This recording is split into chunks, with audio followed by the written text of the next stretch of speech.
Before Europe became rich, before global banks, and before modern trade routes, there was an African kingdom so wealthy and so powerful that Europe wrote about it in fear. This is the story of the Mali Empire. In the heart of West Africa, long before colonization, Mali controlled the most valuable resource on Earth at the time: gold. Not just some of it, or even a lot of it. Mali controlled more than half of the entire world's gold supply. Its rulers didn't just own wealth, they commanded global trade.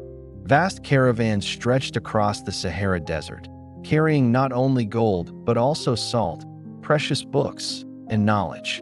Cities like Timbuktu blossomed into legendary centers of education and culture, while much of Europe was still struggling through its medieval period. And then came a king whose name would shake the world: Mansa Musa. When Mansa Musa made his pilgrimage to Mecca, he traveled with an entourage of thousands of soldiers, servants, and a seemingly endless train of camels, with each camel loaded down with pure gold. He was so generous on his journey that he gave away enough gold in Egypt to single-handedly crash its economy. The value of gold plummeted, and prices for goods collapsed. It took years for the market to recover.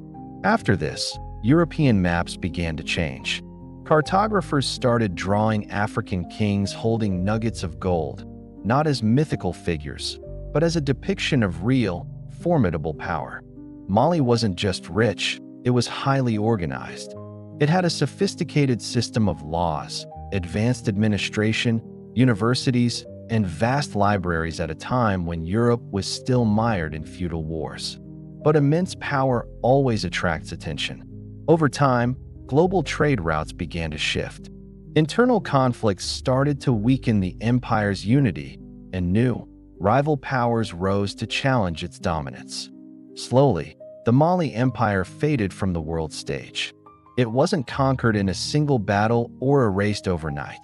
It was forgotten, and in many ways, deliberately, because history is too often written by those who arrive later. The story of Mali proves something powerful. Africa was never a poor continent waiting to be discovered. It was a prosperous one that was interrupted.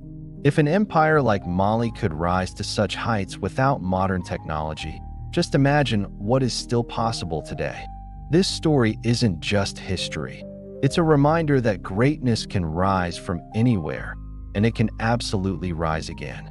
If this story opened your eyes, subscribe to our channel.